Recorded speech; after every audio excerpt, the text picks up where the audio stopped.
절대 지워지지 않을 그 상처들, 그 말들, 그 기억들, 우리가 아무리 잊으려고 지우려고 애를 써도 지워지지 않는 말들이 있습니다. 그 눈빛들이 있죠. 살다 보면 내가 죽기 전에 혹은 그가 죽기 전에 끝나지 않을 것 같은 이 삶의 문제가 있습니다.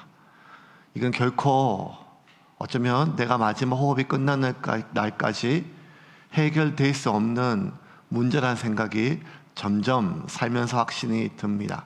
그런데 여러분, 하나님 앞에 우리가 다시 한번 하나 기억할 것은 그 모든 것을 덮고 남을 만큼의 하나님의 은혜가 우리 삶 가운데 있다는 것입니다.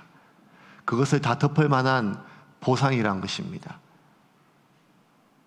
사라에게 이삭은 지난 세월의 그 모든 멸시와 그리고 아이 낳지 못하는 여인의 서름을 넘어 자기 손으로 다른 여인을 남편의 침상에 집어넣어주고 그것도 모자라 믿었던 남편이 자신을 2번이나 다른 남자의 첩으로 팔아먹는 그 삶에 절대로 지워질 수 없는 그 수모와 고통이 어쩌면 이삭의 출생으로 말미암아 그가 진심으로 웃었고 그 모든 것들에 대한 기억이, 그 모든 사건에 대한 기억은 남아있을지 모르지만 그 삶의 수많은 그 원망과 분노와 아픔에 대한 그 흔적들이 다 사라질 만큼의 기쁨이 바로 이삭이었습니다. 근데 여러분, 아이가 태어난다고 잘 자라는 게 또 아니지 않겠습니까? 특별히 영아 사망률이 산 아이보다, 아이가 건강하게 자랄 확률보다 이 아이가 죽을 확률이 훨씬 더 많았던 이 아브라함 때 이 어렵게, 그것도 노산으로 낳은 아기가 어떻게 자랄지는 정말 노심초마하고, 그리고 그 모든 상처를 덮을 만큼의 큰 기쁨이었지만 반대로 그렇게 얻었던 이 이삭을 잃어버린다면 그것보다 몇 값째 더 큰 슬픔으로, 아픔으로 이 사라의 삶이 바뀌지 않겠습니까? 그러니 매일매일 보는 이 아기는 기쁨이지만 또 하나 여리고 또 작은 이 아이가 얼마나 건강하게 자랄 수 있을지, 혹시라도 열이 나면, 혹시라도 기침이라도 하고 아이가 뭐가 좀 소화가 안 되고 토하면 그 얼마나 겁이 나고 힘이 들겠습니까? 나이가 벌써 많은 할머니예요. 인생의 경험이 많죠. 그래도 여러분, 엄마는 처음입니다. 엄마는 처음이니까 다른 수많은 여종들의, 몸종들의 자식들이 아프고 그 어미들이 울고 난리를 치고 걱정을 하면 괜찮아, 애들 클 때 다 그래, 곧 나을 거야 라고 할 수 있지만 내 아이의 문제는 다르거든요. 그렇게 정말 귀함을 넘어 조심스럽게 이삭을 키웠습니다. 그런데 보통 이 고대 건동지, 이 아브라함 시대에 이 아이가 살지 죽을지 그게 언제 결정되는가 하면 젖될 때까지 살면서 하는 겁니다. 대부분 그 이전에 잔병이나 전염병이나 여러 가지 병으로 죽었으니까요. 그런데 이 이삭이 젖을 뗄 때가 되었습니다. 그러니 얼마나 감사한 일입니다. 그냥 지금 우리는 돌이 되면 1살 살았다고 생일잔치가 아니라 이 아이가 이제 살겠다 뭐 이런 마음으로 그렇게 돌잔치를 크게 하고 뭐 돌잡이도 하고 우리 선조들은 그랬지만, 이 아이가 한 3살 정도, 2살 반, 3살 정도 되면 젖을 떼었어요. 그때 사라가 온 동네 사람들, 가족들을 모아서 잔치를 벌였습니다. 내 아들 이삭이 젖을 떼었다는 말은 이제 떡을 먹는다는 말이에요. 이유식이겠지만 그 사람 먹는 걸 먹는다는 거예요. 이제 사람처럼 살겠다는 거예요. 얼마나 기쁜 일인지 큰 잔치를 배설을 하였습니다. 그런데 그 잔치할 때 마냥 기쁘기만 한 것이 아니었습니다. 왜냐하면 누군가의 기쁨은 또 누군가의 슬픔일 수 있기 때문입니다. 누군가의 승진은 누군가의 또 아픔일 수 있습니다. 예, 희한하죠. 예. 우리는 SNS나 인스타나 그리고 뭐 이렇게 페이스북 이렇게 뭐 젊은 사람들 많이 하는 것들, 뭐 옛날 어르신들 하던 뭐 카카오 스토리 뭐 이런 것들 아직도 하고 있으면 계속 하십시오. 계속. 근데 뭐 좋아요 뭐 이런 것보다 댓글 잘 안 달죠. 근데 어떤 말은 댓글 다는가 하면 힘내요 이런 말든 댓글 달아줍니다. 왜냐하면 이상하게 나도 모르게 그냥 그런 마음이 편하거든요. 누구를 우리는 부러워하기보다는 그 사람을 불쌍히 여길 때 인간의 마음속에 이 도파민이라고 하는 아주 희한한 물질이 나온대요.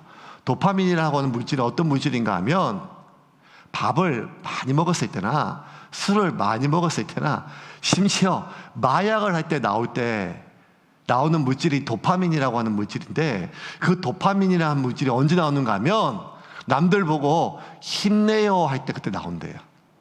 그 인간이 얼마나 참 간사합니까? 여기서 말하는 남은 나와 상관없는 남입니다. 나의 삶에 나의 가족과 상관없는 그런 삶이에요. 그런 타인이에요. 이스마엘이 마음이 불편했습니다. 자기가 장자였어요. 처자들이었어요. 아브라함의 이 부잣집에, 이 부유한 가정의 족장에 맏아들이고 장자였는데 이게 판세가 뒤바뀌었습니다. 사라의 아들 이삭이 태어나고 이제 젖을 떼어 잔치를 벌였을 때 이스마엘이 자신이 지금까지 누렸던 모든 것들을 빼앗기게 되었어요. 그러니 자기도 모르게 이삭과 단둘이 있을 때 아이에게 좀 해코지를 좀 했는 모양이에요. 성경에는 희롱이라 그랬지만 해코지 같아요. 여러분, 이 첫째도 둘째한테 해코지를 하고 하는데 뭐 안 그렇겠습니까? 해서 그걸 보고 사라가 뒤집어졌습니다. 9절 10절 같이 한번 읽겠습니다. 사라가 본즉 아브라함의 아들 애굽 여인 하갈의 아들이 이삭을 놀리는지라. 그가 아브라함에게 이르되 이 여종과 그 아들을 내쫓으라. 이 종의 아들은 내 아들 이삭과 함께 기업을 얻지 못하리라 하므로. 하갈 또 쫓겨납니다. 십몇 년 전에는 자기가 사라한테 몹쓸 짓을 하고 교만하게 불어서 쫓겨났는데 이번에는 자기가 아무 잘못도 안 했어요. 얼마나 눈치가 보였겠어요. 이삭까지 태어났으니까 얼마나 더 눈치가 보였겠어요.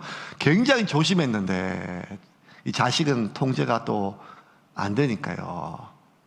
그래서 사라가 완전히 막 분노했어요. 방금 구절 다시 한번 볼까? 방금 읽었던 구절 10절 보면 그가 아브라함에게 이르되 이 여종과 그 아들이 아니에요. 이스마엘이에요. 아브라함 아들이에요. 그 이름을 아브라함이 지었어요. 이 집안의 장남이에요. 근데 뭐란가 하면 이 종과 그 아들이라는 거예요. 내어 쫓으라는 거예요. 내어 쫓으면 죽는데요. 광야에서. 왜 이렇게 분노할까요? 한번 쫓아냈는데 다시 들어왔거든요. 하나님의 섭리라는 걸 그가 들었어요. 그런데도 불구하고 사라가 왜 이렇게 분노하는가 하면 자기가 모욕당했을 때는 화가 나요. 자기가 멸시당했을 때는 억울해서 견딜 수가 없어요. 그런데 여러분, 그거 너무 화가 나지만, 너무 억울하지만 사라가 용서를 했어요. 왜? 그래도 내 남편의 자식을 낳았던 여잔데 어떡하겠냐. 그래도 아들인데 어떡하겠냐. 그러니까 용서하려고 마음먹었어요. 용서할 문제죠. 왜냐하면 화가 났으니까, 분노했으니까, 자기를 멸시했지만. 그런데 여러분, 내 자식의 안전을 해치는 것은 용서할 문제가 아니에요. 겁이 나는 문제예요, 이게. 그죠? 오죽하면 얼마나 겁이 났으면 당장 내어 쫓으라고 막 길길이 그냥 분노를 넘어서 두려움에 있는 문제죠. 이건 용서의 문제가 아니고 두려움의 문제, 불안의 문제예요. 내 아들은 지켜야 돼요. 저 이스마엘이 내 아들 이삭한테 어떻게 무슨 짓을 할지는 아무도 모르는 거예요. 그러니 사라는 확신이 들었던 모양이에요. 자기가 목격했던 그 장면은 분명히 그 이스마엘의 눈빛이, 그 아기를 바라보는 눈빛이 동생을 보는 눈빛이 아니었던 모양이에요. 그러니 너무 단호하고, 그리고 더 이상 이야기가 통하지 않을 정도로 남편에게, 아브라함에게 이야기를 합니다. 내어 쫓아라, 보내라. 근데 여러분, 신기한 게 있어요. 사라가요, 자기 남편 아브라함이 자기를 외간 남자에게 첩으로 팔아먹었을 때는 이런 분노한 장면이 안 나요. 남편이 오빠라고 불러 했을 때 오빠라고 불러줬어요. 팔려가면서도 오빠 안녕하고 갔어요. 그런데 내 새끼를 건드리는 것은 견딜 수가 없어요. 자기가 지금까지 그 어떤 수모보다 내 자식을 향한, 어미에 향한 이 마음을 누가 이길 수가 있겠어요? 그래서 여러분, 어떤 동물이 제일 위험한가 하면 야생동물 중에 사자, 호랑이, 곰, 종류가 중요한 게 아니라 새끼를 지키고 있는 어미는 건드릴 수가 없어요. 그 근처에 가도 위험하지요. 그러니 사라가 아브라함에게 자기가 평생 살았던 모든 그 어떠한 서러움에 대한 폭발보다 더 강력한 분노와 단호함으로 당장 저 여종과 그 아들을 쫓아내라고 아브라함을 잡았습니다. 이게 아브라함에게 근심이 됐어요. 11절입니다. 같이 읽겠습니다. 아브라함이 그의 아들로 말미암아 그 일이 매우 근심이 되었더니. 근심이 됐어요. 왜? 그 아들로 말미암아. 여러분, 이스마엘은 자기에게 아들이죠. 사라한테는 저 여종의 아들이에요. 근데 아브라함한테는 자기 아들이잖아요. 첫 아들이에요. 노년에 낳은 아들이에요. 90세가 다 되어 낳은 아들이에요. 얼마나 기뻐했어요. 그 이름을 지었거든요. 자기가 이스마엘이라고. 그리고 자기 아들로 지금까지 정성껏 최선을 다해서 길렀단 말이에요. 하루아침에 여러분, 낳은 정이 큽니까? 기른 정이 큽니까? 저는 뭐 안 낳아봐서 모르겠지만 기른 정이 훨씬 더 크다고 하지 않겠습니까? 입양했던 아이들, 가슴으로 낳은 아이들, 그거 낳으면, 아니 어쩌면 기른 것이 내 아들이죠. 내 자식이죠. 아니 어떻게 버려요? 하루아침에 버릴 수가 없죠. 둘 다 아들인데요. 그런데 사라는 너무 단호해요. 지난번은 하갈 다시 불러들였을 때 당신이 좀 참아, 용서해, 내가 더 잘할게, 뭐 이렇게 됐지만 이제 사라에게는 이 단호함이 얼마나 단호한가 하면 둘 중에 선택해. 나야, 저 여종이야. 이삭이야, 이스마엘이야. 둘 중에 선택하라는 거예요. 그러니 아브라함이 이게 근심이 돼서 견딜 수가 없어요. 왜? 내가 쫓으면요, 이 광야에서 어떻게 살아요? 그죠? 그러니까 뭔가 제사를 떼주란 말이에요. 그냥 내가 쫓으라는 말이에요. 그러니까 이 광야에서 하갈은 애굽에서 팔려왔던 여종이니까, 사막의 여인이니까 뭐 어떻게 될지 모르겠지만 부잣집 포시럽게 자랐던 이 아들 이스마엘은요, 뭐 할 수 있는 게 하나도 없고 그냥 광야에 내쫓으면 죽는 거죠. 그러니 아들을 그렇게 사지로 내몰 수 있는 아비가 누가 있겠어요? 정말 근심이었어요. 왜냐하면 양자택일의 문제니까요. 나가면 죽으니까요. 그래도 이 사라를 보면 그렇게 할 수밖에 없는 이 상황 속에서 이러지도 못하고 저러지도 못할 근심에 있을 때 하나님께서 아브라함에게 말씀해 주셨어요. 내 보내라고 이야기하십니다. 12절 13절입니다. 같이 읽겠습니다. 하나님이 아브라함에게 이르시되 내 아이나 내 여종으로 말미암아 근심하지 말고 사라가 내게 이른 말을 다 들으라. 이삭에게서 나는 자라야 내 씨라 부를 것임이니라. 그러나 여종의 아들도 내 씨니 내가 그로 한 민족을 이루게 하리라 하신지라. 11절에 아브라함이 심히 근심하였다고 그래서 죽을 것 같았어요. 죽을 것 같았어요. 정말 죽을 것 같았어요. 근데 하나님께서 말씀해 주셨어요. 내 보내라. 사람 말 들으라. 그리고 그 아들 이스마엘 살 거다. 안 죽을 거다. 아니, 사는 걸 넘어 한 민족을 이룰 거다. 그러니까 근심하지 말고 사라가 너한테 이야기하는 대로 사라 말대로 다 들어주라고 해요. 이 말씀을 들으니까 아브라함 눈이 밝아졌어요. 눈이 밝아지니까 정말 길이 없었거든요. 선택의 길이 없었어요. 근데 하나님 말씀으로 눈이 밝아지니까 길이 보였어요. 아니, 정확하게 얘기하면 길이 안 보였어요. 내 보내면 이삭이 이스마엘이 어떻게 살아날지 아직도 몰라요. 그의 운명이 어떻게 될지 아직 몰라요. 길이 안 보이죠. 근데 길이 보여요. 어떤 길이 보이는가 하면 어떻게 될지 어떻게 살아날지 이거는 모르지만 하나님이 살리신다고 하니까 양자택일의 문제가 아니게 되었어요. 이삭이나 이스마엘이나 두 아들을 다 살릴 수 있는 길이 열렸다는 거예요. 이게 하나님 말씀의 능력이에요. 하나님 말씀이 우리에게 내가 몇 월, 며칠 통장에 얼마를 쌓아줄게 뭐 이런 게 정확히 아니더라도 내가 안다, 내가 해결해 줄게, 괜찮다 하는 그 음성이요, 우리에게 아무런 길도 보이지 않지만 우리에게 길을 보이게 해요.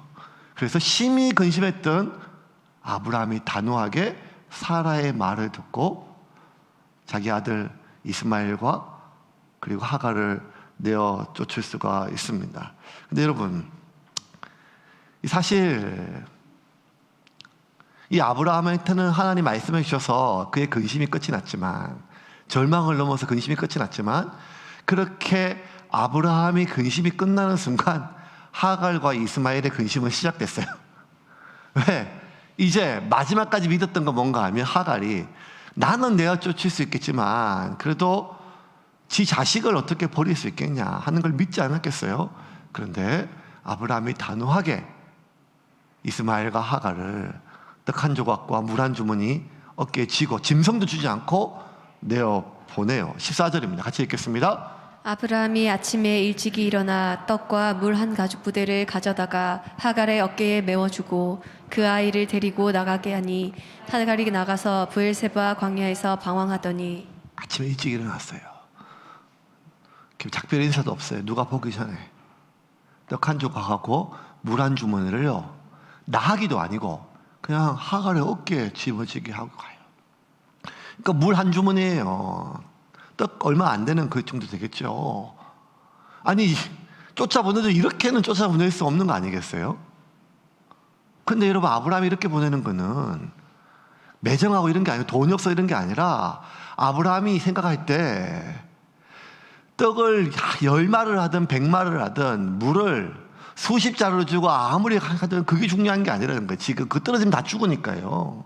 광야에서 덜짐승의 도적들에게 그대로 노출되니까요. 그러니까 여러분, 지금 중요한 것은 그게 얼마나 많은 분량이냐, 좋은 것이 이게 아니란 말이에요. 모세 부모가 모세를 그 갈대 상자에 넣어서 나일강에 버릴 때는 갈대 상자를 얼마나 크게 만든지는 안 중요하단 말이에요.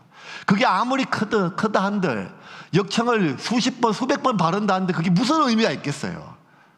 결국 죽을 건데요. 그러니까 모세의 부모가 나일강에 모세를 던진 게 아니라 하나님께 던진 거잖아요. 그러니 아브라함 역시 하나님 그렇게 약속해 주셨으니까 하나님께 던진 거예요. 마치 강에 버리듯이. 하나님이 살려주신다 했으니까 이제 하나님께 맡깁니다. 하나님께 던집니다. 여러분, 이거 기억하세요. 하나님께 던져야 될 때가 와요. 불안하죠. 자식 문제 장사가 없어요. 자식 문제 진짜 마음대로 안 돼요. 그런데 정말 걱정이 되고 염려 같아요. 그 하나님께 맡기라는데, 여러분, 세상에 제일 어려운 게 맡기는 게 제일 어려워요. 하나님께 맡기란 말은 하나님께 던지라는 거예요. 하나님께 던지란 말은 무책임지란 말이 아니라 내가 아무것도 할 수 없음을 인정하라는 거예요. 내가 아무것도 할 수 없음을 인정하라는 거예요. 좀 제발 좀 내버려둬. 이 말을 아빠들이 엄마들에게 말을 많이 해요. 그냥 좀 놔둬, 좀 내둬. 근데 엄마들이 그게 안 돼. 저도 참 많이 해요. 아침에 일어나는 것부터 학교 가는 것부터 계속. 저는 중학교 들어가면 좀 괜찮을 줄 알았더니만 똑같아요. 아침에 일어났냐. 그러면 집 밖에 나가면 괜찮을 줄 알았더니만 계속 전화로 깨워요. 대학 가면 괜찮을 줄 알았더니만 똑같아요. 저게 언제까지 가식될지 아무도 모르겠어요. 시집 장가 가면 끝이 날라나. 계속 걱정이 되고 전화로 계속. 예. 하나님께 맡기라는 말은 내가 이제 할 수 있는 것이 아무것도 없음을 인정해야 돼요. 결국 이 세상에서 하나님이 책임져 주는 거죠. 그 하나님을 믿고 우리는 기도할 뿐입니다. 우리가 아무리 보호하고 통제한들 그것을 어떻게 막을 수 있겠어요? 눈에 보이지도 않는 이 작은 미세한 바이러스 하나도 온 나라가 아니라 온 세계가 아무리 작정을 해도 못 막는데요. 이 세상의 위험을, 악을, 죄를 우리가 무슨 힘으로 막을 수가 있겠어요? 그러니 우리는 기도할 뿐이고 하나님께 맡길 뿐입니다. 그렇게 아브라함이 떡 한 조각, 물 한 주머니 하갈의 어깨에 쥐고 이스마엘을 보냈어요. 이스마엘의 눈빛, 그 이스마엘을 바라보는 아비의 눈빛을 우리가 얼마나 짐작할 수 있겠어요? 그런데 더 큰 비극이 벌어졌어요. 그렇게 나갔는데 어디를 갈지 누가 알겠어요? 아무리 사막의 여인 하갈, 이집트에서 온 여인이라 할지라도 생년부지 땅 가나안 땅에 갈 데가 어디 있고 누가 받아주겠어요? 그래도 자기가 이스마엘을 가졌을 때, 사라한테 쫓겨났을 때, 그때는요 샘물 옆에 있었어요. 근데 이 브엘세바 광야에는요 물도 없었어요. 이리저리 계속 가다가 갖고 있는 물 다 먹고, 그리고 갖고 온 양식 다 먹으니까 물 떨어지면 이 떼약볕에 뭐 대책이 없잖아요. 그렇게 되다가 아무리 찾아도 더 이상 참지 못하게 되자 이제 말라서 죽게 되었어요. 죽게 된 그 상황 속에서, 깊은 관목 속에서 이스라엘 죽어가는 아들을 앉혀놓고 죽어가는 아들을 바라보지 못한 채 한바탕 떨어져 가지고 하나님 앞에, 아니 그냥 울고 있는 이 하갈의 모습은 정말 우리가 짐작하기 어려운 모습이죠. 15절과 16절입니다. 같이 읽겠습니다. 가죽 부대에 물이 떨어진지라 그 자식을 관목 덤불 아래에 두고 이르되 아이가 죽는 것을 참아 보지 못하겠다 하고 화살 한바탕 거리 떨어져 마주 앉아 바라보며 소리내어 우니. 이 성경에 나온 장면 중에 제일 슬픈 장면 중에 하나예요. 아들을 살리려고 하갈이 나왔어요. 사라가 어떻게 할지 모르니까요. 그 분노를 봤으니까요. 살려보려고 제일 먼저 뭘 찾았는가 하면 사막의 여인이니까 물을 찾았거든요. 근데 참 신기해, 물이 안 보여요. 샘이 안 보여요. 물을 어디 찾는지 어떻게 찾는지 잘 아는 사람인데요. 여종이니까요. 하갈인데 하갈. 그런데 물은 점점 안 보이고 가져온 물은 점점 줄어 들어갔을 때 그 생명이 타들어가는 느낌 아니겠어요? 어미니까요. 마지막 물 한 모금을 이스마엘에 먹였어요. 그리고도 물을 못 찾았어요. 점점 몇 날 며칠이 지났는지는 모르죠. 그렇게 사막에서 물을 안 먹으면, 평지에서 뭐 일주일이라지만 사막에서 이틀이면 죽는데, 탈수증에 죽어가는 게 보이죠. 그러니까 이 이스마엘이 보통 이때 나이가 한 16세 정도 됐다고 하는데, 그러면 뭐 좀 자랐던 청소년인데도 불구하고 이게 좀 달라요. 사막에서 자랐던 여종의 단련된 몸과 이 부잣집 족장의 아들 이스마엘과 다르니까 이 아들이 먼저 죽어가요. 그러니 관목 아래 눕혔어요. 앉혔어요. 근데 여러분, 관목 아래 앉혔다는 말이 어떤 표현인가 하면 거기가 내 아들 무덤이에요. 죽어가요. 그리고 화살 하나 떨어진 곳에, 한 300m 정도 떨어진 곳에 앉아서 어미와 자식이 마주보고 울고 있대요. 그러면서 하갈이 뭐라고 했는가 하면, 차마 내 자식 죽는 것을 볼 수가 없어서. 마지막 죽을 때 아들이 누구 찾겠어요? 엄마 찾지 않겠어요? 옆에 있어줘야 되는 거 아니겠어요? 그걸 아는 게 누구겠어요? 어미겠어요. 근데 자식 죽어가는 것을 옆에 지켜볼 수 있는 어미가 누가 있겠어요? 아무것도 해줄 수가 없는데. 그러니 한 300m 떨어진 곳에 앉아서 서로 마주보고 울고 있어요. 언제까지? 둘 중 하나 먼저 죽을 때까지. 성경에 나와 있는 제일 슬픈 장면이에요. 그때 하갈에게 하나님의 음성이 들려왔습니다. 17절과 18절입니다. 같이 읽겠습니다. 하나님이 그 어린아이의 소리를 들으셨습니다. 하나님의 사자. 하갈아, 무슨 일이냐?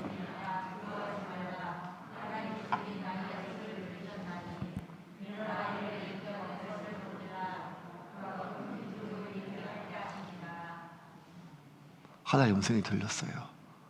두려워하지 마라. 하나님이 그 아이의 울음소리를 들으셨다. 그 아이 살 거다. 네 아들 살 거다. 네 아들 살 거야. 사는 걸 넘어 하나님이 네 아들을 통해서 큰 민족을 이루게 하실 거다.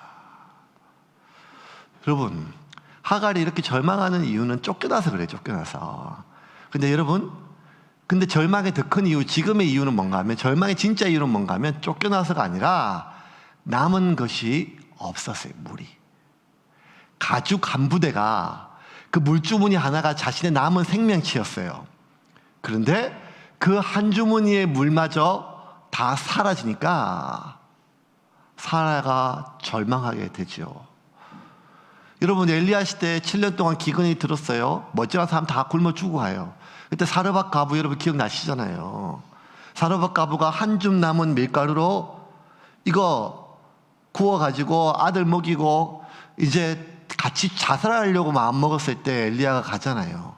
그때 사르밧 가부의 그 절망을 우리가 수요예배 때 계속 들었잖아요. 사르밧 가부가 정말 절망하는 것은 7년 동안의 그 기근, 주변 사람들이 다 죽고 이제 아무것도 남지 않는 그 기근. 하지만 더 큰 절망의 이유는 뭔가 하면 7년의 기근이 아니라 내게 남은 것이 한 줌밖에 안 된다는 밀가루라는 거예요. 내게 이제 모든 걸 다 치워짜도 내게 남은 것은, 아니 내 자식을 살리기 위해 내게 남은 것은 이 한 줌의 밀가루밖에 안 된다는 거예요. 그게 이 절망의 이유거든요. 그러니까 여러분, 정말 절망은요, 내 점점 조여오는 이 상황이 아니라 내게 남은 것이 한 줌밖에 안 된다는 거예요. 내게 남은 것이 이제 아무것도 없다는 거예요. 그게 지금 브엘세바 광야에서 온종일 물을 찾아 헤맸어요. 온종일 몇 날 며칠을 물을 찾아 살려고 내 새끼 먹이려고 살려보려고 온종일 떼약볕에 물을 찾아 헤맸는데 물은 안 보이고 물 한 주머니에 이제 남은 마지막 한 모금의 물마저 자식에게 먹였는데 그 물마저 남은 것이 없을 때 그 브엘세바 광야는요, 이제 내게 남은 것이 아무것도 없는 이 브엘세바의 광야에서 절망하지 않을 사람이 도대체 누가 있겠습니까? 우리에게 그런 브엘세바 광야가 있어요. 현실의 문제는 점점 조여와요. 내게 남은 것은 이제 한 줌밖에 안 되는 밀가루처럼, 한 모금밖에 안 되는 물주머니의 물처럼 이제 이게 전부예요. 이제 아무것도 없어요. 이 현실의 문제는 내가 아무리 기도해도 하나님을 찾아도 내가 아무리 내가 손톱이 다 빠질 때까지 땅을 파도 내게 남은 것은 이 한 줌의, 이 한 모금의 물밖에 없을 때, 이 현실의 장벽 앞에 내게 남은 것이 너무 초라할 때 우리는 절망이고 우리의 믿음조차 초라하지 않겠어요? 제가 참 부끄러운 고백인데요, 목사가 언제 믿음이 가장 좋은가 하면 신학교 1학년 때예요. 부름받아 나서니 뭐 어디든지 가오리라 그렇게 하다가 한 20년째 지나면 부름받아 나서니 뭐 담임 아니면 안 가리라 뭐 이렇게 해요. 신학교 1학년 때 제일 믿음 좋거든요. 믿음 정말 좋고 진짜. 죽으면 죽으리라 불신 가정에서 신학교 왔으니까 얼마나 믿음이 좋았겠어요. 진짜 죽으면 죽으리라는 심정이 있었겠죠. 근데 그때 학교 선배가 뭐 이렇게 좀 어디서 좀 날 데려가다 3일만 시간을 달라고 이렇게 해가지고 아무것도 묻지 말고 그 학교 선배가 가는데 갔더니 뭐 어떤 집안에 그 건물 안에서 3일 동안 뭐 이렇게 계속 똑같은 강의를 계속 들었어요. 그게 뭔가 하면 자석료 파는 그 피라미드였었어요. 대학교 선배가, 신학교 선배가 지금 미국에서 목회하시는 남성호 목사님이 저를 데려갔습니다. 그러니까 신학생들 세상 문제 아무것도 모르니까 너무 고쪽하니까 막 나 뭐 하니까 3일 내내 이 자석료가 얼마나 좋은지, 효과가 좋은지, 암도 낫고 무좀도 낫고 심장병도 낫고 뭐도 낫고 뭐 키도 커지고 뭐 다 혀도 늘어날 것 같더라고요. 이렇게 해가지고 그거 자면 뭐 3일 똑같이 얘기 듣고 막 끝나고 나면 간증하는 시간이 있어요. 이래서 내가 뭘 나았고 뭐 삶이 달라졌고. 그 나보고 하면 살 건데 뭐야 나를 3일 동안 이렇게 할까 보니까 그게 살 수 있는 게 아니에요. 271만 1,000원 27일치 땡땡땡 271만 1,000원이었어요 92년도예요 자석료가. 그러니까 피라미드죠. 지금도 기억나요. 일본 산융 제품이었어요. 그래가지고 그거 뭐 없어, 돈이 없으니까 뭐 아무 상관없으니까 했는데 뭐 이렇게 나중에 어떻게 얘기하더라고요. 빌리라 뭐 얘기해가지고. 그래가지고 시골교회 목사님한테 등록금이 없어졌다 해가지고 빌리고 또 뭐 이렇게 공장 가 있는 친구한테 얘기해가지고 그래서 100만 원, 그래서 400만 원을 빌려가지고 300만 원인가요? 모르겠어요. 빌려가지고 거기 샀어요. 사가지고 이제 그때 아버님 시골에서 아프셔가지고 이제 시한부 떨어지셨거든요. 그래서 우리 아버지 갖다 주면 우리 아버지 살겠다 막 그렇게. 이게 얼마나 웃긴 얘기예요. 지금 생각하면. 근데 그때는 그러다가 이제 한 달 만에 뭐 이렇게 뭐 다 끝났죠. 다 뿔뿔 흩어지고 이제. 그러니까 저 400만 원 빚 남고 그리고 자석료 하나 271만 1,000원 그거 남고 기숙사에서 쫓겨나가지고 학교 미라스미단 동아리 방에서 이제 그거 자석료 안고 이렇게 눕고 있었어요. 빚을 갚아야 되는데 이게 여러분 돈이란 것은 언제 그 크기를 아는가 하면 갚을 때 알아요. 기숙사 식권 하나가 400원인데 그것도 없어가지고 굶을 판인데 그걸 어떻게 갚습니까? 그래가지고 죽을똥 살똥 해가지고 신문 돌리고 신문 남들 200부 돌릴 때 600부까지 돌렸거든요. 아파트 세차하고 그것도 돈이 안 돼가지고 신문 백업소에서 내가 밥한다고 얘기해가지고 백업소에서 밥했어요. 사람들 모아놓고. 그래서 하루 부식비가 10,000원인데 소세지 살 거 오뎅 사고 오뎅 살 거 그냥 단무지 줘가지고 그 빅당 5천 치고 막아보려고 막 빚 갚아보려고 어쨌든 죽기 살기로 92년도 그렇게 신문 600부 돌리고 아파트 세차하고 그렇게 막 하고 했는데 이게 안 갚아져요. 갚을 수 있는 돈이 아니에요. 그때 제가 생각. 그때 2-3달 동안 그렇게 하다가 서울서교대 마포에 제 큰형님이 쓰시던 오피스텔 하나 있는데 형님 어디 출장 가고 저보고 좀 있으라 그래가지고 거기 가서 이틀 정도 누워 있었는데 둘째 날 그게 누워가지고 아무리 생각해도 이거 갚을 수 있는 방법이 없어요. 그때 제가 어떻게 생각했는가 하면 죽어야겠다. 정말. 아니 이걸 도망갈 길이 없어요. 시골교회 목사님한테 미안하고 돈 빌린 그 친구들한테 미안하고 이걸 할 방법이 없어요. 그래서 누워가지고 어떻게 죽으면 죄송한데요 지옥 안 갈 수 있을까 이 생각했다니까요. 신학생이 부름받은 나선이 몸 불신가정에서 모든 사람 구원시키겠다고 생명 걸고 나왔는데요. 아니 지금 생각하면 누가 저한테 괜찮아 아니 뭐 하여간 나중에 해결이 다 됐어요. 해결됐는데 우리가 너무 현실 앞에 내가 가지고 있는 게 한 줌밖에 안 되면 어떻게 되는가 하면 시야가 좁아져요. 시야가 좁아지면 그 이전에 보이던 게 안 보인다니까요. 절망밖에 없어요. 절망밖에 없어요. 우리가 사는 그 인생의 그 브엘세바에서 우리의 시야가 좁아진다니까. 그냥 절망밖에 없어요.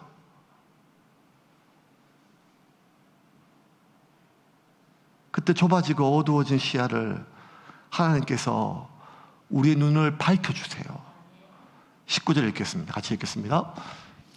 하나님이 하갈의 눈을 밝히셨으므로 샘물을 보고 가서 가죽 부대에 물을 채워다가 그 아이에게 마시게 하였더라. 하나님이 하갈에게 물을 주신지라가 아니었어요. 하나님이 하갈에게 준 게 물이 아니에요. 눈을 밝혀주셨단 말이에요. 반석을 터뜨려가지고 모세에게 하듯이 샘물 나게 하신 게 아니란 말이에요. 눈을 밝혀주셨다는 말은 뭔가 하면 이미 샘물이 거기 있었단 말이에요. 근데 이제 저수지나 웅덩이와 달리 오아시스와 달리 샘물은 이렇게 바위가 이렇게 덮여 있어서 잘 안 보일 수 있겠죠. 근데 여러분 안 보일 수 있다는 게 말이 안 되는 말이 지금 하갈이 몇 날 며칠 우물이나 샘물 찾고 있었단 말이에요. 그리고 사막 여인이에요. 어느 지형에 어떻게 어떤 냄새에 물이 있을지 누구보다 안단 말이에요. 그러니 이게 못 찾을 수 있는 게 아닌데 하나님이 하갈의 눈을 밝혀주니까 뭐가 있었는가 하면 샘물이 있었어요. 샘물. 우리가 왜 브엘세바에서 절망하는가 하면 온통 광야같이 내게 조여오는 이 상황 때문에 절망하는 게 아니라 내게 남은 것이 이거 한 줌밖에 안 되기 때문에 절망하거든요. 근데 여러분 인생은요 내가 쥐고 있는 걸로 사는 것이 아니라 내게 공급되는 걸로 사는 거단 말이에요. 이게 인생은 내가 평생도록 쓸 것을 손에 쥐고 있어 사는 것이 아니라 우리가 하나님의 자녀가 되는 순간 처음부터 나는 너의 하나님이고 너는 나의 자녀이니 내가 너희들을 먹이겠다는 거예요. 내가 너희들을 인도하겠다는 거예요. 너의 의복과 너의 신발이 헤어지지 않고 마르지 않고 너의 안고 섬과 모든 문제는 그건 네 문제가 아니라 나의 문제다라는 거예요.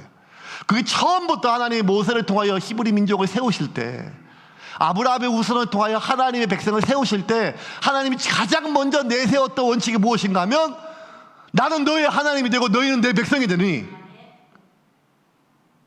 내가 너희들을 먹이고 인도하고 보호하겠다는 거예요. 그래서 여러분, 우리는요, 내게 남아있는 것이 한 줌밖에 안 되기 때문에 절망하는 것이 아니라 우리에게 끝없이 공급해 주시는 하나님과 단절됐을 때 절망해야 되거든요.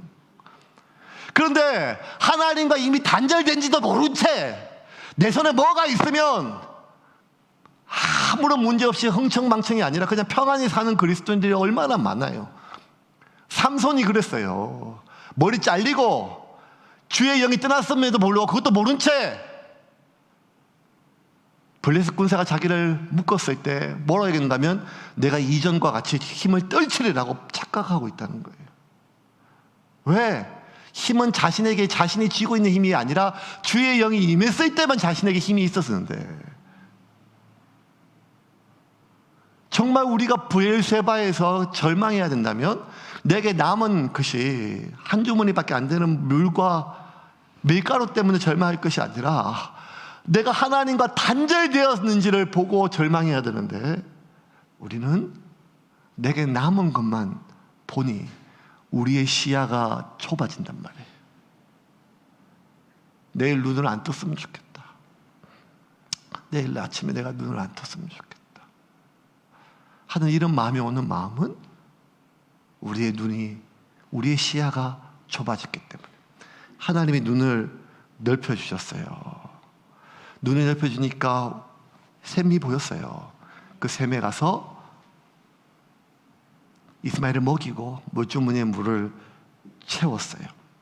이제 말씀을 좀 정리하겠습니다. 하나님의 눈이, 이 사갈의 눈이 밝아져서 그가 얻었던 가장 큰 유익은 샘물이 아니었어요. 왜? 여러분, 지금까지 없던 그 어떤 삶에 많은 필요한 것들이 그 우물샘 하나 발견했다고 다시 생길 리가 만무하지 않겠습니까? 이물 마르면, 아니면 이물 먹고 나면 또 마르고, 이제는 목마름이 해결되면 배고픔이 또 문제가 올라오거든요. 우리의 삶의 문제는 항상 그래요. 가장 긴급하고 가장 아픈 문제 해결되면 그 다음 문제 늘 있잖아요. 물 한 주머니 채웠다고 어떻게 남은 인생을 살 수 있어요? 광야인데 여전히. 하갈이 그의 눈이 밝아져서 그가 얻었던 최고의 선물은 그의 눈에 우물이 샘물이 보인 것이 아니라 하나님의 함께하심이 보였다는 거예요. 하나님의 함께하심. 그래서 성경 20절 이렇게 해요. 20절 제가 읽을게요. 20절 하나님이 그 아이와 함께 계심에 그가 장성하며 광야에서 거주하며 활 쏘는 자가 되었더라. 하나님은 늘 함께 계셨어요. 왜냐하면 우리 기억하잖아요. 15년 전에 사라한테 하갈이 쫓겨났을 때 뱃속에 아이를 품고 광야에 있을 때 하나님 뭐라 한가 하면 내가 지켜줄게. 그 아이 보호해줄게. 하나님 그 순간에도 한 번도 하갈을, 그 이스마엘을 떠난 적이 없으세요.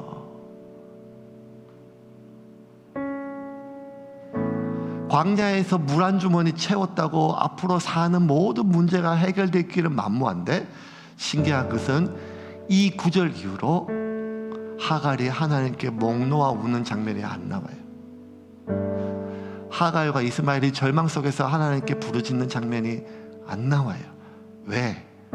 하나님은 그들과 함께 하셨고 자신과 함께 하신 하나님이 하갈에게 보였고 이스마엘에게 보였기 때문입니다. 하나님이 왜 자신과 함께 하셨음을 하갈이 알까요? 하나님 여전히 보이지 않는데요. 17절이 한 구절이에요. 제가 읽을게요. 절망 가운데 아들이 죽어가는 모습을 먼 발치에서 같이 울면서 바라보고 죽어갈 때 17절에 하나님이 이렇게 했어요. 하나님이 그 어린아이의 소리를 들으셨으므로 하나님의 사자가 하늘에서부터 하갈을 불러 이르시되 하갈아 무슨 일이냐 두려워하지 말라. 하나님이 저기 있는 아이의 소리를 들으셨나니. 뭔 소리? 우는 소리죠. 신음소리죠. 기도 소리가 아니에요. 누구 하나 자기 도와줄 사람이 없었어요.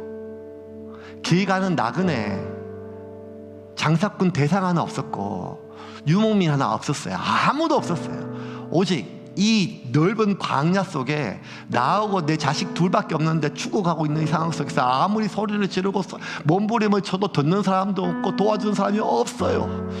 그래서 결국 이렇게 우리가 아무도 모르게 죽어가는 줄 알았는데 하나님이 뭐란가 하면 내가 네 아들 우는 소리를 내가 들었다는 거예요. 내가 네 우는 소리를 들었다는 거예요. 이 말은 철저하게 나 혼자뿐이고 우리뿐이라고, 나 혼자뿐이라고 하는 그 여지는 순간에서조차 하나님은 나와 함께 하셨음을 하갈이 확신했어요. 그러니 똑같은 상황이 벌어져도 똑같이 나의 도움이 어디서 올까, 사박의 우겨쌈을 당하고 천지를 바라봐도 나의 도움이 어디서 올까 보이지 않는 이 상황 속에서도 하갈은 보이지 않는 하나님 나와 함께 하심을 믿었어요. 들리지 않는 하나님의 음성이 나와 함께 하심을 믿었어요. 우리 인생에 그런 경험들이 있을 때 정말 절망 속에서 정말 깊은 그 마지막 죽음의 순간 속에서도 나를 살리시고 나를 먹이시고 나를 인도하시고 나와 함께 하시는 하나님을 경험했던 그 경험들을 기억하세요. 그리고 내가 혼자 나뿐이라고 하는 이 생각을 대항하십시오. 기도 소리가 아니라도 돼요. 하나님을 향한 간절한 부르짖음이 아니라도 돼요. 힘들어서 고통 중에 원망하는 소리라도 그 신음소리를 하나님 들으시고 기도로 여기시고 우리를 인도하시고 보호하시는 그 하나님이심을 우리가 확신할 때 우리는 눈이 밝아집니다. 눈이 밝아져서 내일 눈을 안 떴으면 좋겠다가 아니라 오늘 함께 하시는 하나님이 내일도 함께 하실 것을 믿고 우리에게 주어진 길을 갈 수가 있습니다. 사랑하는 세움교회 여러분, 방송으로 이 설교를 듣고 있는 여러분, 누구라도 포기하지 말고 그 하나님과 함께 여러분의 남은 그 삶을 살아가기를 주님의 이름으로 축원합니다.